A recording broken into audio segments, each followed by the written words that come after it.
He takes it straight to the camera. He knows where the camera is. No, show everybody. You show to everybody. Like this, like this. Okay, so next to Ramanama we have a visitor. Like this. Okay, the visitor is now going to introduce himself. Hold up your board so we can all see. Is it Jagannath? Now hold it. Jagannath? Jagannath? Jagannath? Jagannath Das, right? Jagannath. Jagannath Mishra. Oh, I think you're the one who did that book. He's famous. I have that book. Thank you, Jagannath Mishra. We're honored that you come. Okay, so we know Neela? Lakshmi. Right? Everyone knows Neela and Lakshmi? I think you were the one who invited Jagannath here, right? Thank you. So Jagannath wrote that book called The Book. You know, the ones with all those detailed charts and everything on. This person really knows Gita. This is embarrassing for me to stand in front of him, really.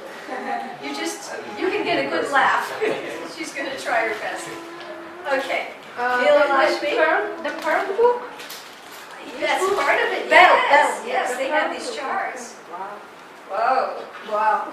I know. This is like an astrologer of the nth degree. Bhagavad Gita. This is going to be a comedy show for him today. Anyway, we're honored that you're here. We're all trying to do our best. Okay, next is Samohini. Okay, everybody, Samohini. You all know her. Okay, Samohini. And next is we have a husband and wife team here. And this is Radhika. And is it Radhika? Radhika Rati. And she and her husband have an amazing boy. He's 12, and he and the son of these two devotees study Sanskrit. So they've all shifted to Vrindavan for the sake of their children. And we're fortunate that Radharani's brought you all here. Huh? Are you happy with the shift? It's nice association, isn't it? Okay. So this is Radhika Rati. She's been studying in WIG. Now we have Radhika Priya. Okay, Radhika Priya. Everybody can say the name? Radhika Priya. And then her sister Kamala. Okay? And Kamala is the one who's especially trying to get to the VIG by July. So she's very serious about this. I hope so. Okay, so we have lots of names of Radharani. And then we have Durangi. Durangi, everybody can say her name? Durangi. Durangi is the flutist too. We have flute players, and we have flutist names. She's the one who arranged your flute. She's fixed the flute and brought the shaker. Okay, that's Durangi. And now we have Ekanta Bhakti. Right? Ekanta Bhakti. Very good. She's also the book distributor. Oh, we have to put my little poop on. And then we've got another Indiana. Right. Chaturani told me about you. She said you were going to come by, right? Very nice. Nice to have you, Diana. You were at the Vaishnavi retreat, right? Thank you for coming. Thank you. This is Rasaritas and Neela Madhava. Turn around and smile for the camera, Neela. You want to smile? Yay! Okay. He's 3 years old. He's 3 years old. Pretty sharp fellow, too. Pretty sharp fellow. All right? So everybody ready to go now? All right. We'll get started. So the first thing you need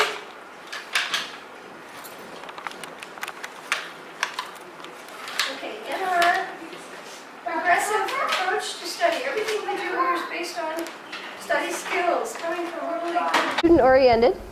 And the second thing, it should be progressive. In other words, we go from general information to increasingly specific. So we don't just start with details. We have to work into it.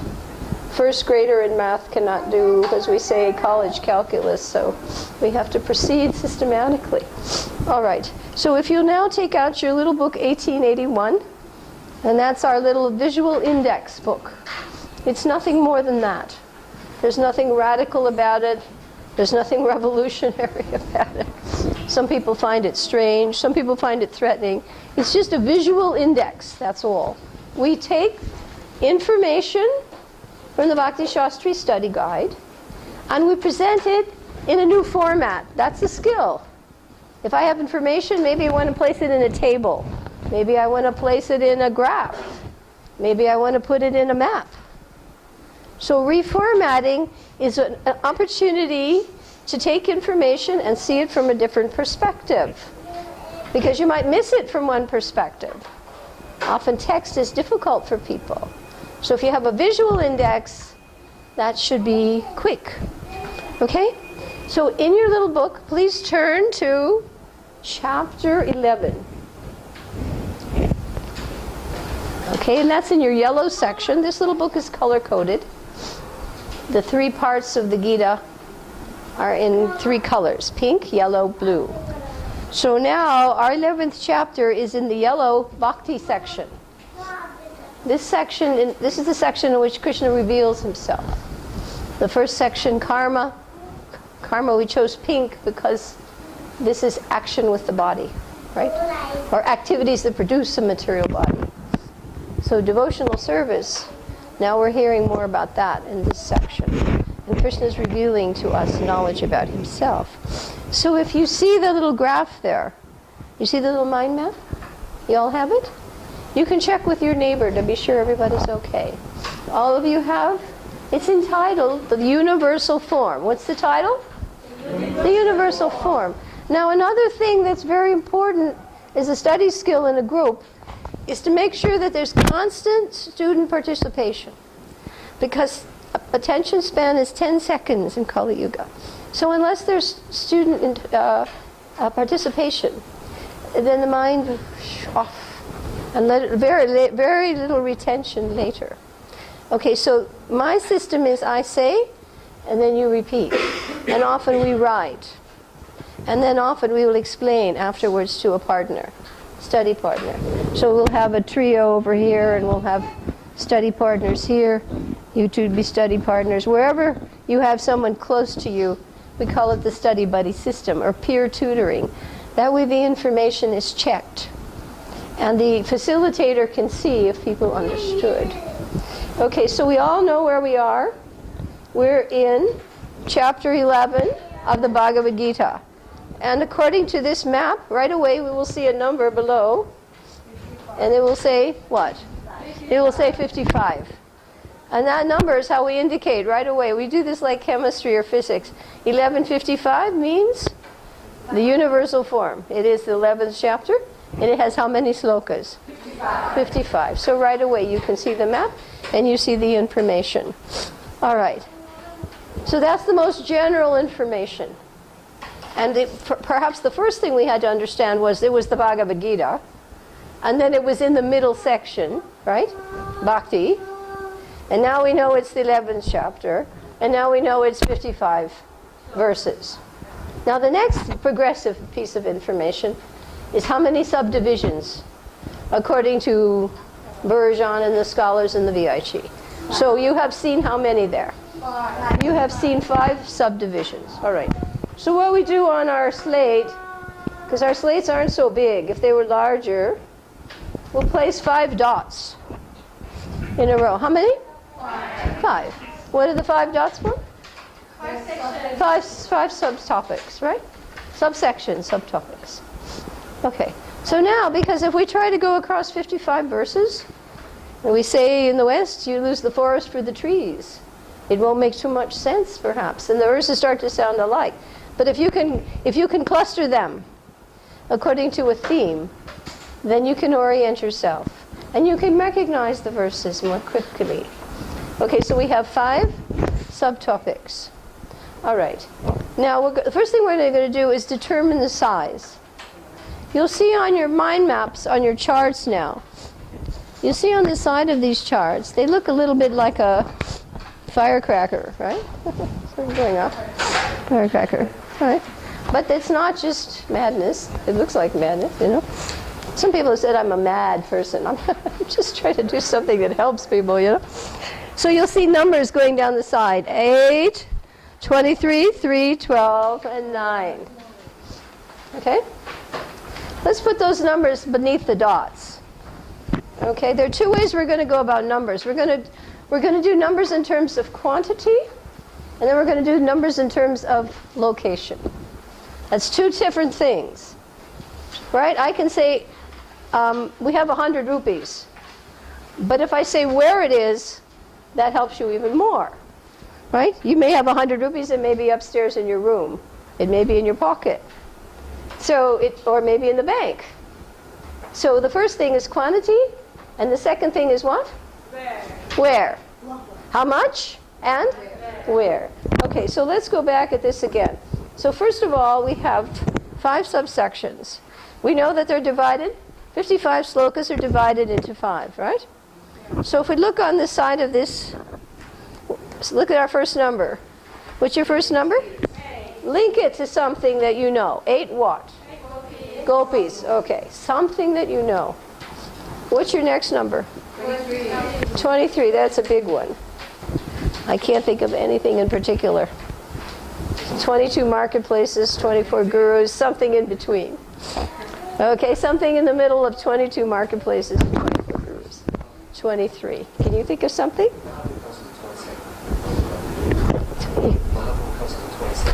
He comes in the 22nd in the Guru Parampara. So there, we got Mahaprabhu's the 22nd in the Guru Parampara. 23rd, there are a lot of things we can do, so whatever your backup is works. After Mahaprabhu is 23rd, Guru Parampara is No problem. We have, after that, according to our Guru Parampara, then we go to Rupa and Raghunathan. Rupa's number, 23. Okay? Rupa, that's a good one. This will be Rupa. See, listen, the group will give you fill-ins. They help you. So 23 is Rupa's number. We're Rupa Nugas. All right? What's the next number? 3 is in the 3rd position. 3 modes of nature, 3 guna avatars, 3, there are many things that can be 3. 3 modes, okay? 8, 23, 3. Okay, what's our next number? 12. How many? 12 Mahajans. Okay. 12 Mahajans, and what's your last one? 9. The 9? 9 processes of bhakti. So we have some gopis, and we have Rupa Nugas, and we have the 3 modes, and we have the 12 Mahajans, and we have the 9 processes of devotional service. Okay? Can you erase that and try it again? And don't look at your chart. See what your replay is like. Put your 5 dots. Don't look at anything. See if you can recall them. Okay? And use your links. Use your links.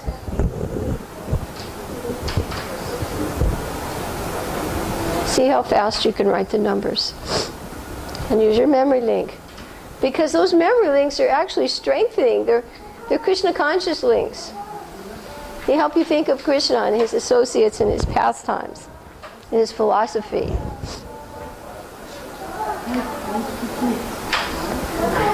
Some people challenge. They'll say, why do we need to know this?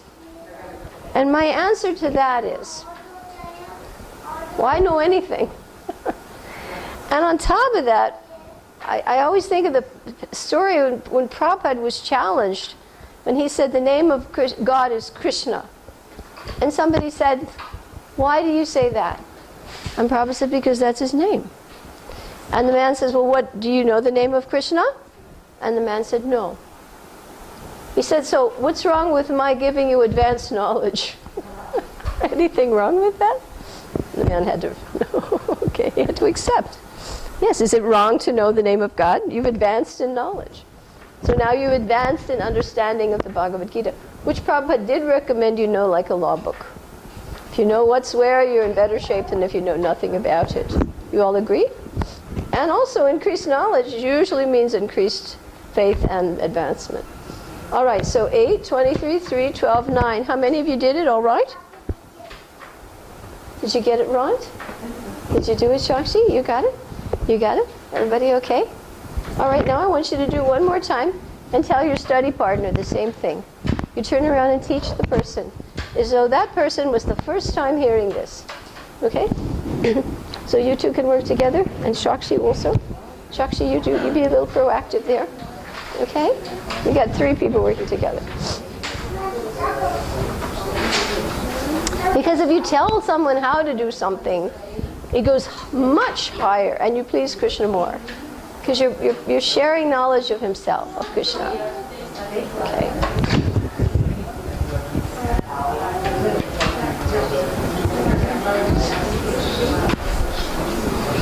Oh, good, Neela. Come on, bring it up here. Let's see. 8, 23, 3, 12, 9. That's perfect. Look at that. It's perfect.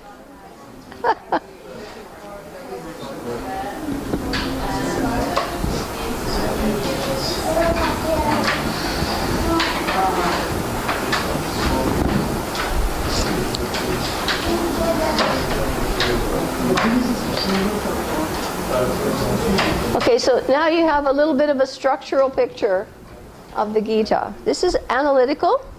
It's a bit scientific. But actually, Bhakti, Prabhupada writes, you need analytical study, philosophy, along with devotion. The two are interdependent. One without the other is one-sided.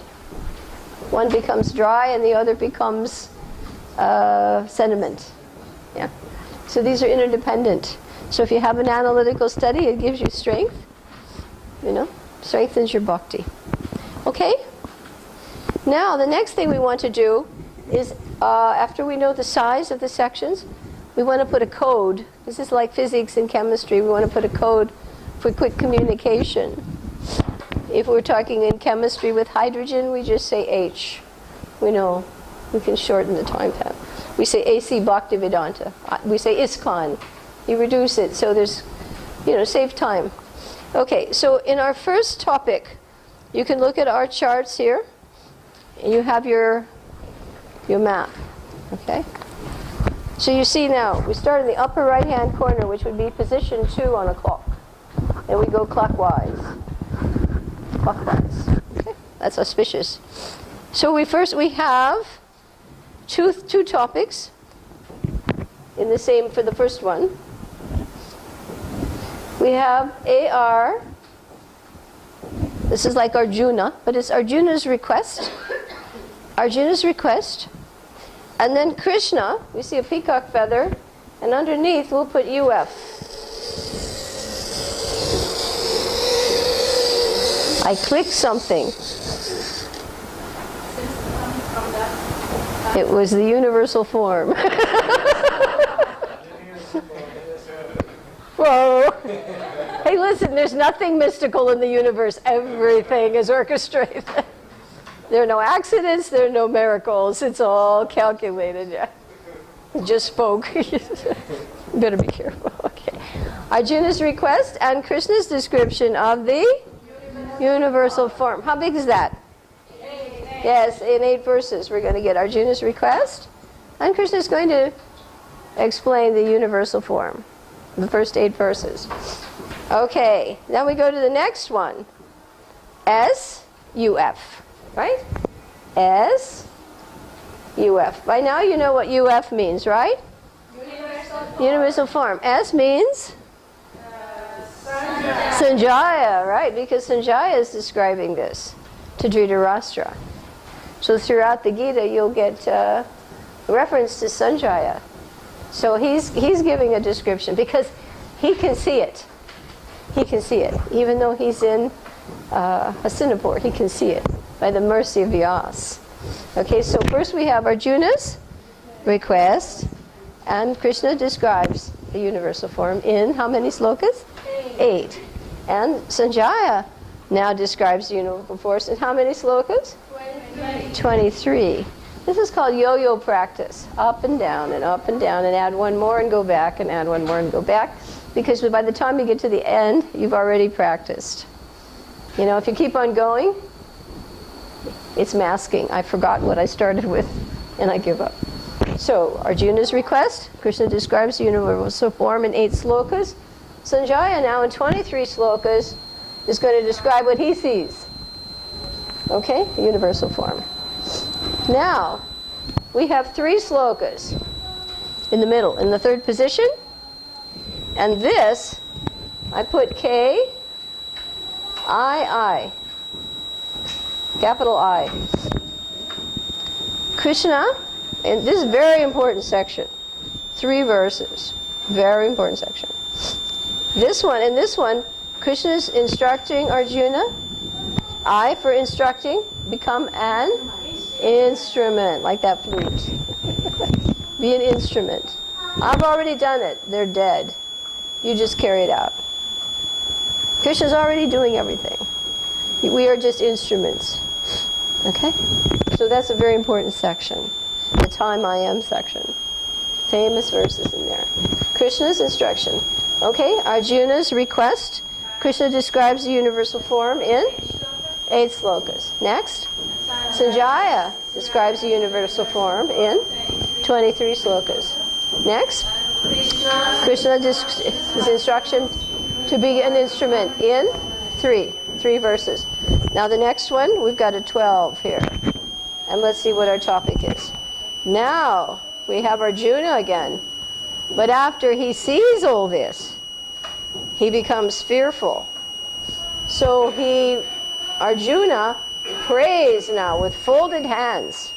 He prays, and F is he begs forgiveness. Because now he sees Krishna's opulence, his wondrous form.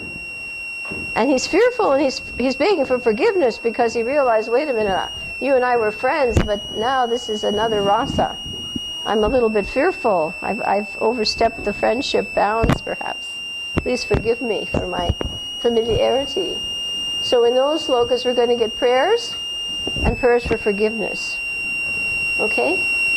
And then in our final one, this last is 9, right? In the final 9 slokas, we're getting the qualification for seeing Krishna in his 2-armed form, his supreme form. And this chapter actually verifies what is the supreme form. Because you get a description of the universal form, which is how Krishna enters the material energy. Then Arjuna asks to see the 4-armed form, which many people think is supreme. But then Krishna said, no, my 2-armed form. That is supreme, and it can only be known by unalloyed devotional service. So that's famous, very famous verse, 1154. So this one, we get Krishna, the pure devotee, only the pure devotee. So you have a lot of initials here. PD means pure devotees. They can see Krishna's 2-armed form. 2-armed form. So we can put PD, you have room for that, and a 2 for his 2-armed form. All right. Let's go back over this together, and then you're going to do it separately. Arjuna's request, and Krishna sees the universal form, 8 slokas. Sanjaya describes the universal form, 23. Krishna says, I instruct you to be an instrument in 3 verses. Then Arjuna becomes fearful. He prays, and he asks for forgiveness. And in the last section, only pure devotees can see Krishna's 2-armed form, 9 slokas. Now I want to stress one thing that's very important. Teaching and lecturing are 2 different species. Teaching means what the students know, do, and are after a prescribed period. You get the difference? Lecturing means information is presented, but there's no obligation on the side of the presenter in relationship to the student. But teaching has a different obligation. If you read a teaching lesson plan, it will say, at the beginning of this period, the student will know, do, and be these things. And by the end, that has to be assessed and accomplished. That's a lesson plan. A lecturer has no such obligation. He can be in front of anybody. He presents the information, and that is a component of a class. But it is not equivalent. Everybody clear? It's not the equivalent. So that's why we're going to all this trouble. Because our purpose here is when these participants leave, now not all of them are experienced like you, He's humble. But an instructor has to take into account all levels. So everyone who's here at the prescribed period has to walk away with certain skills, certain knowledge, and certain values. Otherwise, nothing was taught. Is that clear? Yeah. Taught means you do it, not what I know. That's what was taught. I may know more, I may know less, but what was taught was what you walk away with. That's a very important distinction. We always make that in the class because sometimes that's not understood or it's not considered important. But it is, in professional training, it is a requirement. Okay? All right, let's see if now you can, on your own, reproduce this. Taking a little time. But once you know the skeleton, one thing we're taught in education, you master the skeleton. If you've mastered the skeleton, you can proceed. You can't go too far in Sanskrit if you don't know the alphabet, right? You can't go too far in math if you don't know your times tables or whatever. You would know your basic. So you have to master the minimum.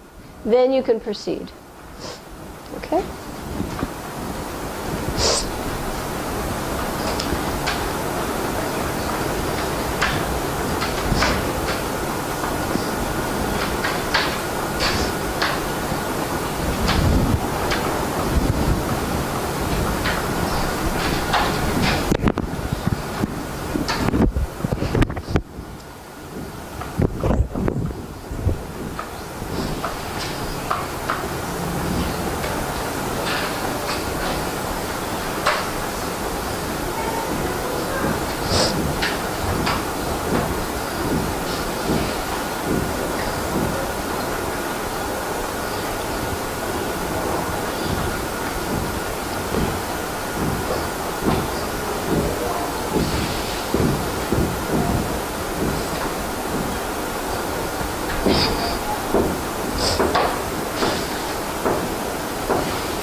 When you and your study partner feel confident that you have mastered this, turn to each other, erase the boards, and duplicate it again as quickly as you can, within 30 seconds. Okay, now speed, because the first thing is, well, you get yourself grounded, but then you have to become fluent. Yes, I know this. 5 topics. So many verses, right? So now try for fluency with your partner. Okay? He's getting tired over there. Sakshi. You okay? Good. All right. You work with them now. Very quickly. See how fast. Because the first thing is, the first time around, it's a little bit, you're not sure. But with practice, you get proficiency. You can say it quickly.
Everybody pretty conversant now?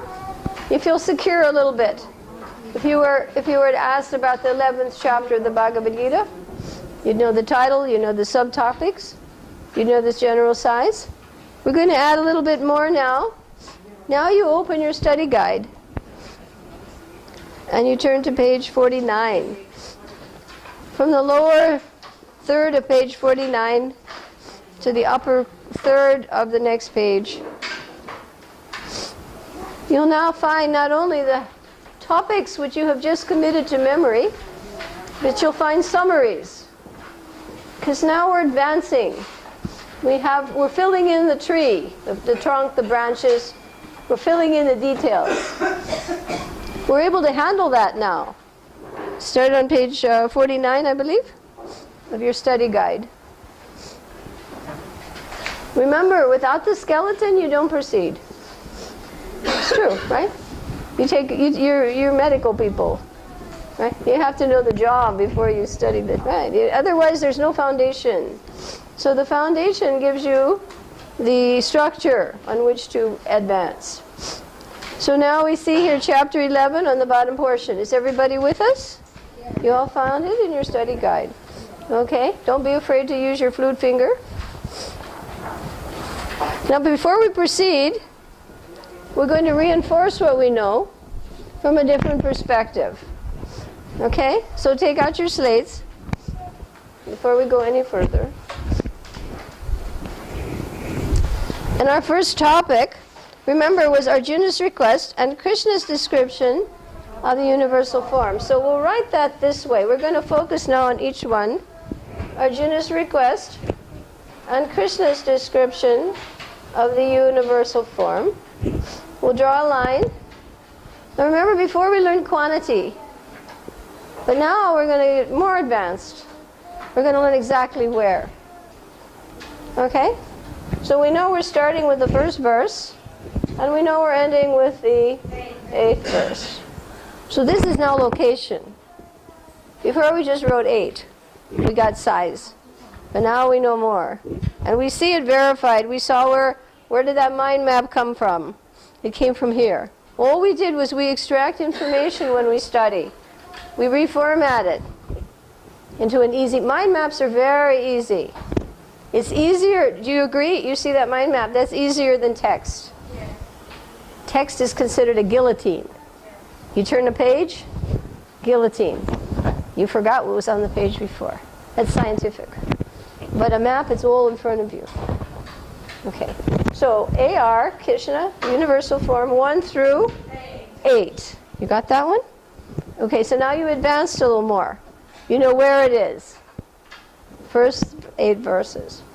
Okay, now our next topic. You see it here, it's written out. Sanjaya's description of universal form. So we had a code, S, U, F. And we drew a line. Now we want to know, where is that? We know it's 23 verses. But now we have to say, well, 9 is after 8, and it's going up to what? 31. Right. Now a good way to anchor this, because these numbers may be hard to remember, but 32, 33, and 34 are those 3 middle ones. 32, 33, and 34 are the middle ones, the important, become an instrument. So this is after 8, 9, and it goes up to 31. Sanjaya's description of the universal form, verses 9 through 31. Okay, what was your first one? 1 through 8.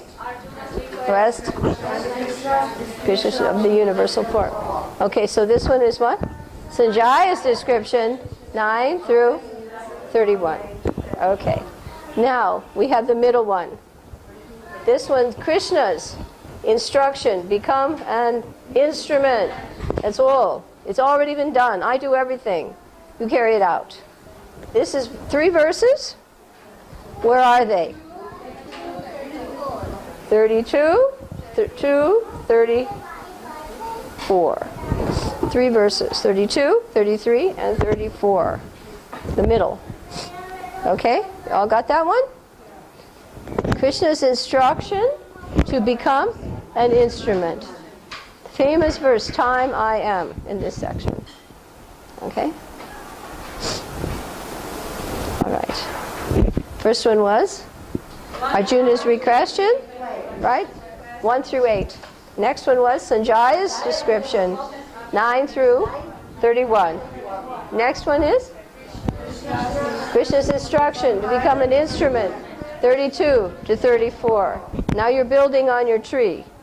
Your foundation is growing. Okay. If we finish with 34, what's the next number? 35. And what's 35 going to be? That fourth topic. What was your fourth topic? Yes. Arjuna's, he prays and he asks for forgiveness.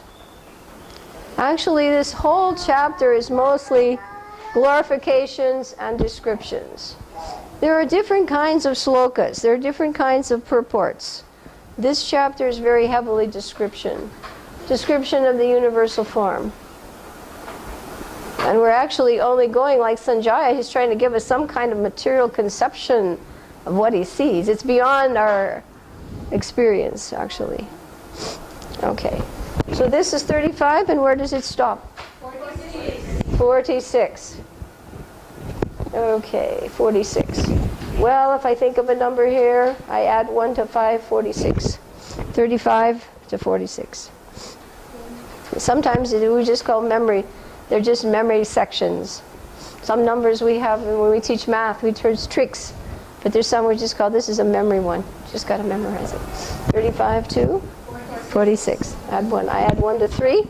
I get 4. I add 1 to 5, and I get 6. 35 to 46. We're going to head into the last one, so we have time to go more deeply today. Okay, and our last one is what? Do you remember? Right. Only a pure devotee. Only pure devotee can see Krishna's 2-armed form. Here's the little guy, he's happy. Only by pure devotional service can you see me as I am. It's such a famous, beautiful verse. Huh? It makes you cry. Somehow we've been blessed through the mercy of Prabhupada to know what Krishna's ultimate form is, right? It's not that he has to have 10 arms to be God. 2 is his best form. That's the original 2-armed form. Okay, now if that ended at 46, where does this stop? Right, 47. Okay, and this will end with the last verse of the chapter. So that you know. 55 you know, and 47 you know. Okay, from 47 to 55. Only the pure devotees can see Krishna's 2-armed form. All right, so now very quickly turn to your study partner, and now you tell them the topic and the exact location. You can do it this way, all right? You've got 1 through 8, and then you have 9 through 31, and 32 through 34, and 35 through 46, and 47 through 55. Okay? So be fluent with your neighbor there. Okay? Is he doing okay, Jagannath? He's doing okay. Yeah, he's sharp. They're both medical people, these two, husband and wife.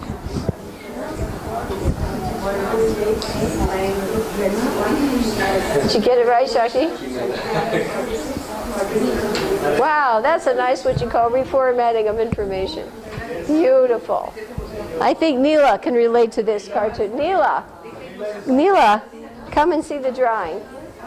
Look at that cute picture. Look at that drawing. Look at his drawing.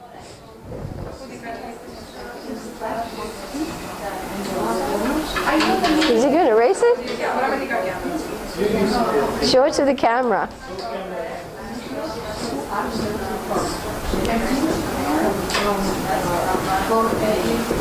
Pure devotees.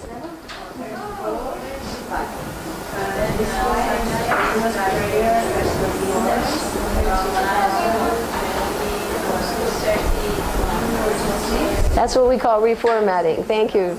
Very good. I love it. Did you all get to see this? This is a pure devotee. That's you. That's you, Neela. You better give it back to Shakshi. Needs his study slate. Very good.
Okay, so now are you all conversant and practiced fluent so that it's not something you're dredging your memory for?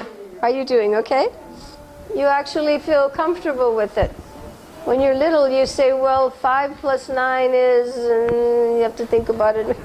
But then after a while, you say, well, that's 14. So you become proficient.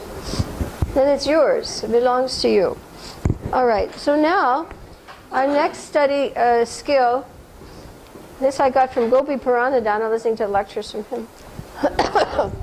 When you're reading text, you look for 3 things. You look for a subject, you look for the verb, action, and you look for an object. Now there may be one, there may be not. There has to be 2 things. There have to be something, karta, kriya. There has to be a doer and there has to be some kind of action. Some verbs have no action, they're just being verbs. And they'll link to another state of being. So when they're studying slokas, they do that. But actually any language functionally does the same thing. Even if you're studying English, which is considered very primitive compared to Sanskrit, the functions are the same. There has to be a subject, there has to be action, and if there's action, perhaps there's object. But Gopi Paranadhana Prabhu was saying, well, when they're studying a sloka, they'll look. Who's doing it? Who? What's it about? What's he doing? Is there an object? And then every other piece fits. And I know because like his son learned grammar the way I used to teach it. We used to diagram a sentence. Every word had to fit. We've done that in our classes. Every word had to fit into an architectural anatomical structure. So no word was left out. Every word is functional. Where does it go? Where does it go? Well, what's it doing? What's its function? Function is there. Everything has to be functional. Okay, so when we read something, if we read with that in mind, we're analytical and we're actually entering into understanding. You're being analytical, you're not just letting print run across your eyeballs. The more the mind is engaged in reading, the more you'll get out of it. Active thinking means better reading. Okay, so let's take a quick look with this skill in mind at the general summary here, under chapter 11. Again, these are skills. When you're reading, adopt them. Now, some people by nature, by karma, do it. But most people have to have it pointed out. And then they can do it. Like there are people who at birth are speed readers. At birth. They can read thousands of words a minute. And they think everybody can. But there are people who have learned to do it. Right? So it means others can do it. But you have to be guided. Some people at birth are pure devotees. Others have to work at it this lifetime. Okay? Okay, so let's try our skill. I'll read the sentence. You follow with your hand. In chapter 11, Krishna proves himself as the Supreme Lord and establishes the criterion that anyone who claims to be God must also show a universal form. So now we have a statement. All right. What's the subject?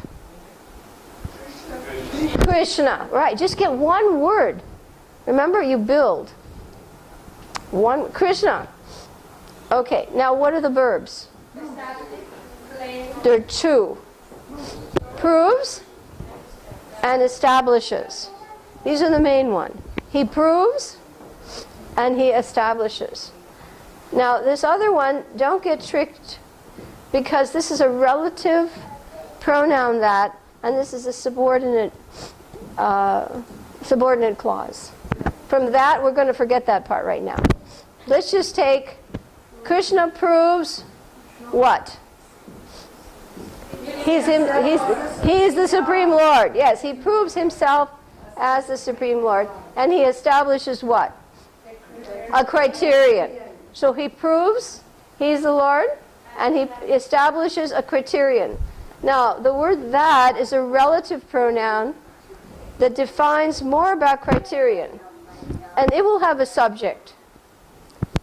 Anyone who claims to be God must show. Anyone must show what? Universal form. So this is a little bit advanced, but in this clause, anyone is the subject. Claims must show what? A universal form. Okay, so now we know Krishna proves what? He's God, and he establishes a criterion that anyone who claims to be God must what?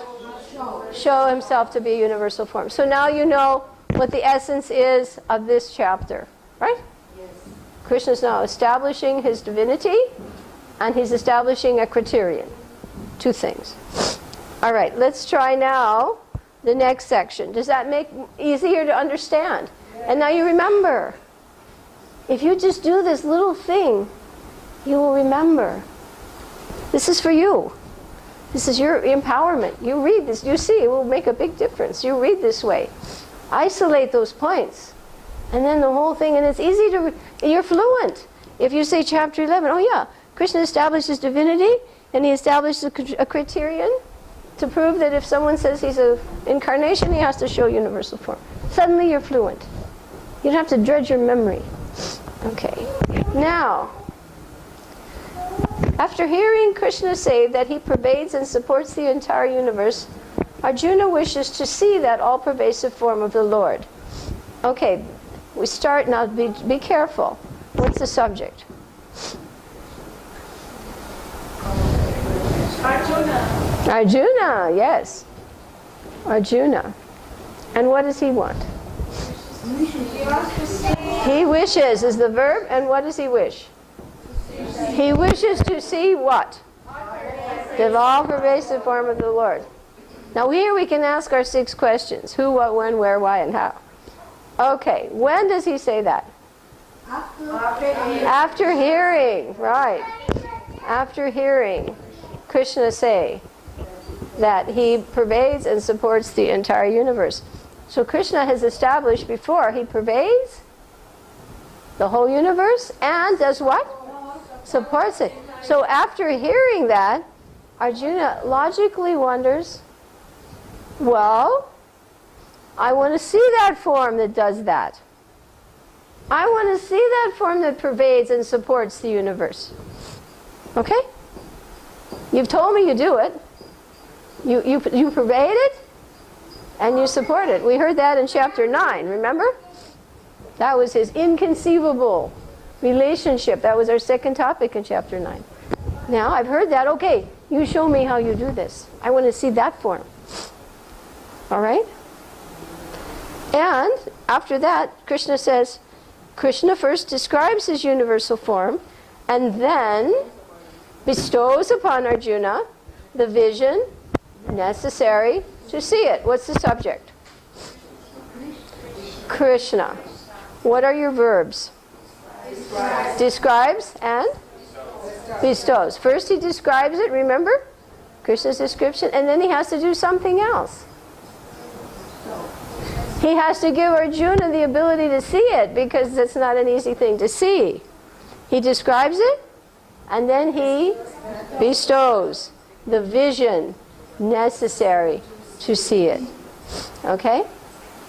Now you know what this first section's about.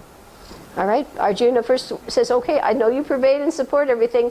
I want to see how you do it. And then Krishna says, okay, I'll describe, and I'll give you the vision to see that. Because if I just do it, it'll blow you away. Too much. You finished. Okay. Now the next one. Let's go on. After seeing Krishna's universal form with astonishment, Arjuna hesitatingly begins to describe what he sees. So who are we talking about? Arjuna. And what does he do?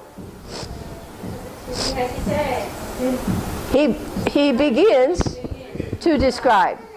That's the action. He begins to describe. When? After seeing. And how does he see it? With astonishment. Right? You ask those 6 questions. It'll make sense. After he sees it, with astonishment, he begins to describe it. Okay. Arjuna first envisions all existence, immeasurable and radiant, situated in one place. What's the subject? Arjuna. And what does he do? He envisions. That means he sees. And what does he see? All existence. Right. Where does he see it? In one place. Just ask it. I mean, it seems a little tedious. Who, what, when, where. But actually, if you don't do it, your time is wasted. You all agree? Reading produces 10% retention. It takes work. But then you have something. You have something for, otherwise if you don't do it, your time is wasted, practically. That's why people don't read. They say, well, not going to get much out of it. It's a fact, 10%. That's why people don't read the books. They don't think they're getting anything out of it. So you have to give them the ability to get more out of it. It's work. Isn't bhakti yoga work? You bet it is. Everything is work. You know, it's just, there has to be endeavor. But you get something for it. Right? You get something for it. So now you're seeing, he first envisions everything, and it's all in one place. Beginning with verse 19. Now you all know what starts in verse 19. What starts in verse 19? Good, Sanjay's description. Yes, Sanjay's description. You should have remembered that. Sanjay's description started in 19. Arjuna then sees Krishna's frightening, all-destructive Kalarupa form of time, which is eating all the soldiers on both sides. So who's seeing? What's the subject? And then what does he do? He sees, and what does he see? Krishna's all-destructive and what? Right, and what's it doing? It's eating all the soldiers. That must be something to see people coming out of your teeth. It's pretty, it's pretty heavy, you see the warriors all coming out of Krishna's teeth. Pretty scary, huh? Krishna had previously promised to show Arjuna things he would be interested in seeing. What's the subject? Krishna. And what had he done? Promised what? Whom? What? He thinks they would be interested in seeing. I made a promise, so now I'm going to do it. Okay? Excuse me. Arjuna thus sees the future outcome of the battle. Subject? Arjuna. And what? And what does he see? He sees the outcome of the battle. Okay. And here we have wherein most of the soldiers, where? On both sides are what? Are killed. 26 to 30. Our last sentence. He then asks Krishna, who are you? And what is your mission? Who, what, when, where, why, and how? Who, what, when, where, why, and how? Okay. Now, the next, Krishna's instructions to become an instrument. What verses are those? 32 to 34. Krishna explains his form as time, the destroyer of all worlds, and requests Arjuna, aware of the inevitable deaths of all the warriors, to become his instrument. So this fulfills our topic. What's your subject? And what is he doing? He explains. And what's your next verb? He requests. He explains and he requests Arjuna of the inevitable deaths, and you become what? You become an instrument, right. Next one. 35 plus 1, 46. Okay. Arjuna, trembling, prays to the universal form. What's the subject? And what does he do? Right. How does he pray? Trembling. Okay, next. He also begs Krishna's forgiveness for having previously and in ignorance treated the Lord as his friend. What's the subject? He. All right, no, he, yeah, it's referring to Arjuna. And what does he do? And what does he beg? Forgiveness. Why?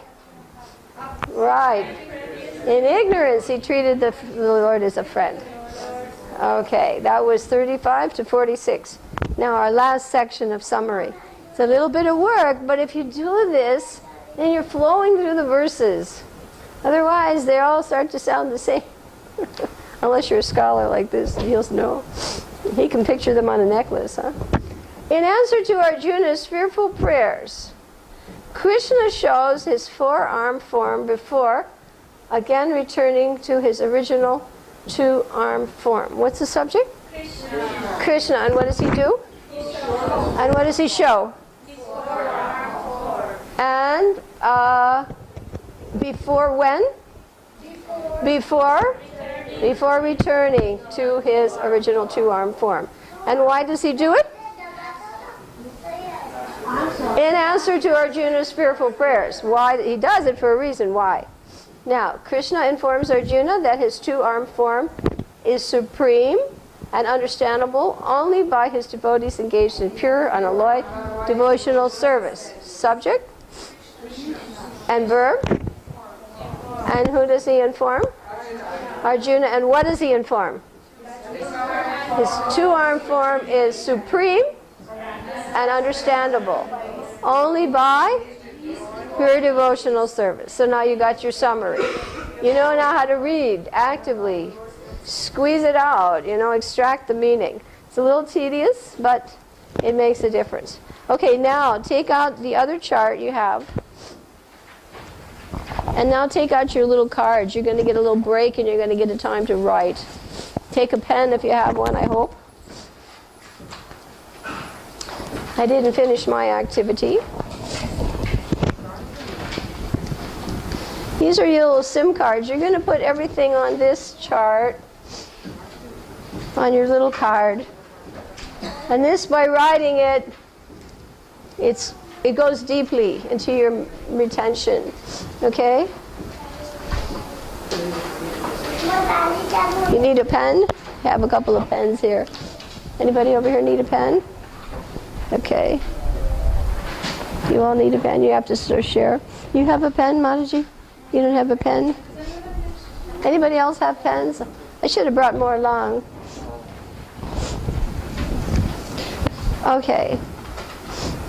We call these little SIM cards because you compress the knowledge onto a little study card. Okay. Guess, oh, you need some more cards there? Okay. So what you do now, with numbers, you're going to write 1, 2, 3, 4, 5, 6, 7, 8, and then you're going to put a line. And then you're going to, on one side, I was able, maybe if I'd have placed it better, I could have gotten all this on one side and then made the other side this. So you have to, on one card, very small, you have to duplicate the key words here. Not every word, but the key words. Number and keywords? Yeah, so you put 1, 2, 3, 4, 5, 6, 7, 8, and then draw a line. And then you write 9, 10, 11, 12. You're going to go up to 31. Right, and then you draw some more lines. So see if you can create in 2 columns what's on this page. You're going to have to be clever. Write small.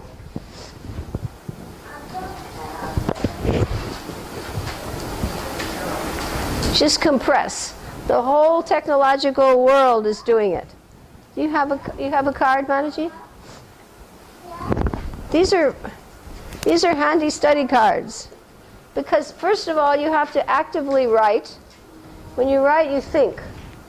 You have to think. You can't write if you're not thinking. The hand only works when the brain tells it. You can't avoid it. You can sit there and pretend to be thinking, and your mind could be somewhere else. But when you're writing, yeah, if you can, yeah. And then start, just like on this chart, then start with 32, and then you draw a line which indicates subsections, right? So these lines would be after 8 slokas, I draw a line. Then I go from 9 to 31, and then I draw a line. Then I do 32 to 34, and you can put that on the back. And then from 35 to 46 and draw a line. And then 47 to 55, and that's your final subsection. And try to make a couple columns. Leave enough room for a tiny word. You have to write small, very small. I mean, we've handed you the gi, right? You've got the list. We've done the work. But if you do it small, you actually enter into it. You become active. Okay? So then you write, you'll see words. So after you've numbered, you write words such as, after 1, the word dispelled. So I chose a word that I thought reflected the essence of a particular sloka, or some memory link. You could help me distinguish this sloka from another one.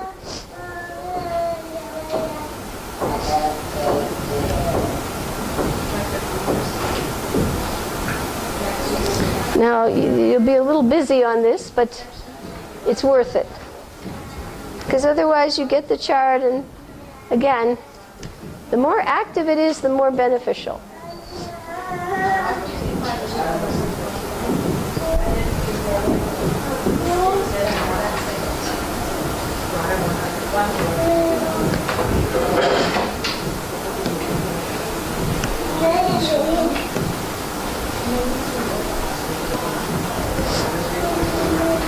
So all you're doing is numbering and chopping off the sections.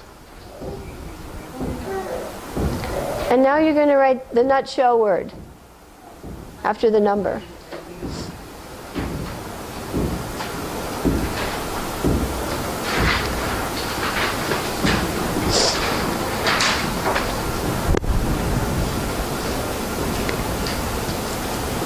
Try to get this done in about 5 minutes.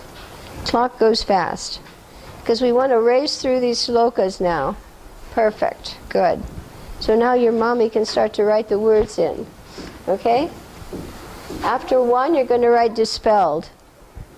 After 2, realized.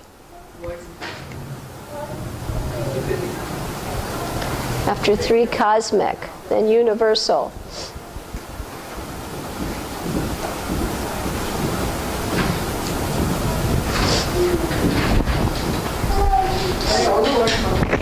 Yeah, it's 55 nutshell words. Essence words, right?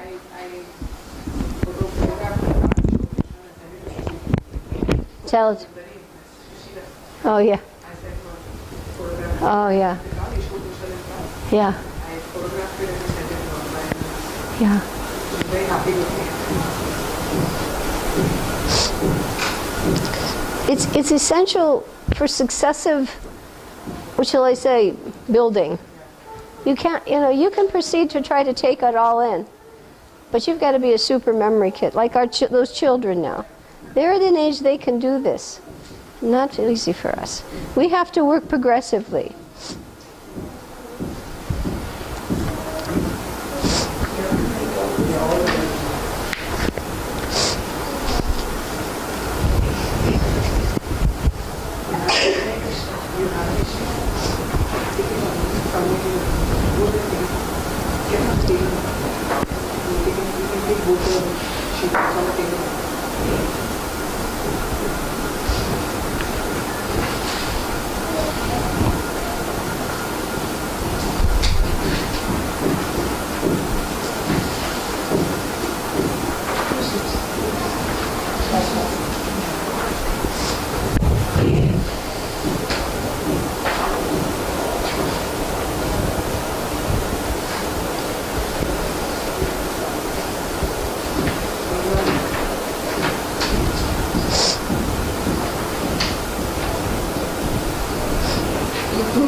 All done. Good.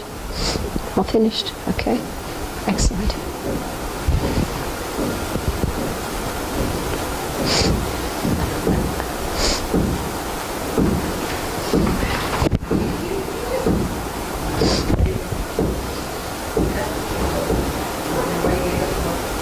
How's everybody doing with the time factor?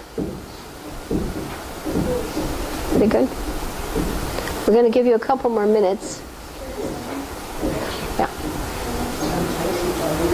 If you can't get it all done, aim for the first and last words for the section. Okay? Like, look for the word for 31. Look for the word for 32. Look for the word for 34. Look for the word for 35. Look for the word for 46. Try to get the beginning end words. It's a very... Section, beginning, yeah. All right, in other words, what's the word for number 46? If you can't do it all in the next few minutes. Yeah, be clever. Beginning and end link words. Start and stop, because they're signal words. Yeah. Right. Get, work on the ends, like a sandwich. That's also a trick. If you can't read everything, read the first sentence and the last sentence. These are shortcuts.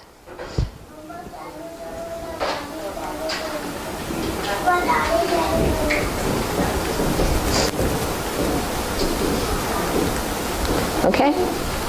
Because what we're going to do now open up your yellow book.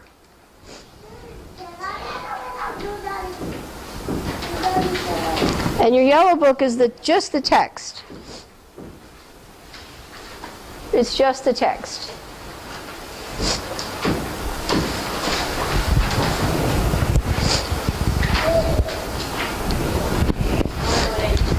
Right.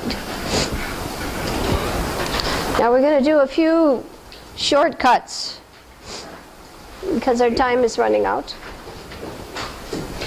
But you've gotten the idea, and you have. So now Rasamrita's got her words all done. If you didn't, try to do it. If not, you have your reference. Let's take a quick look at the words on your big enlargement. Okay? And you just look at some memory links, just something to get you oriented. You know that this is all going to be about the universal form. So let's see what things we see here. We know that the first verse starts with dispelled, right? And the last one starts with divine. And they both start with what?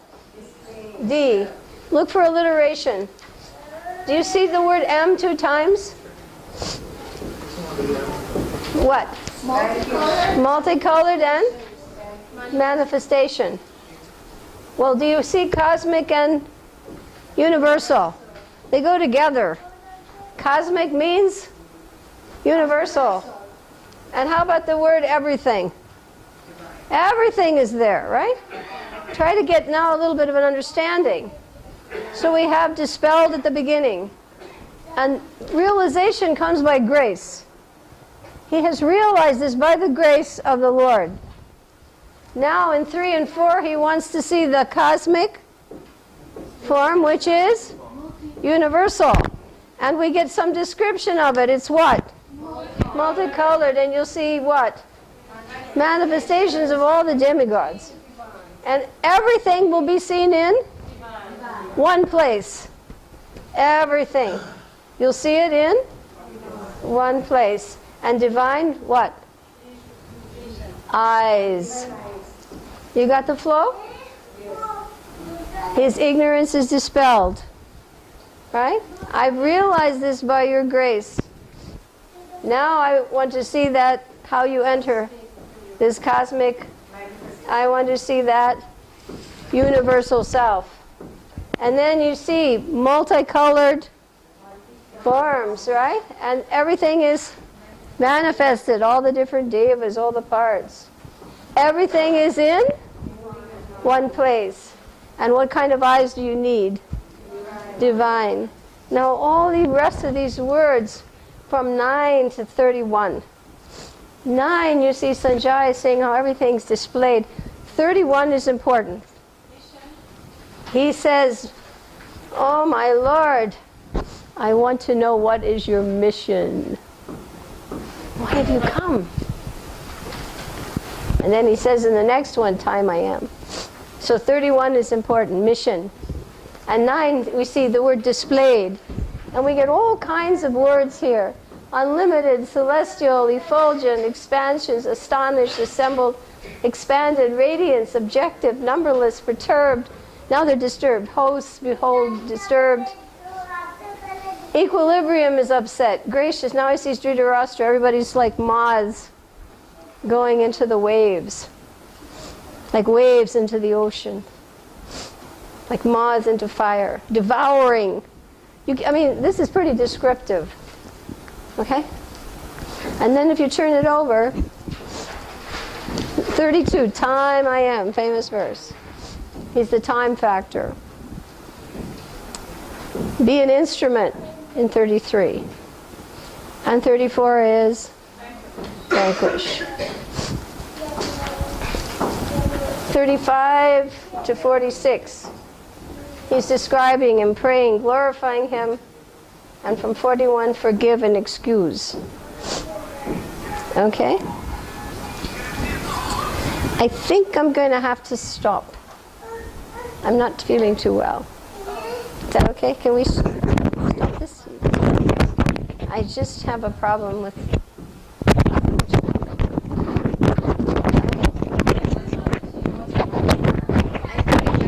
downstairs. Yeah, I just... Take a seat here because I see you. Yeah. And this asthma is a problem. So, but everybody got the idea? Yeah. You don't mind excusing me. I'm going to run downstairs. But I think you've all got the idea. Okay. Maybe you can sit. I don't think so. I think everybody else.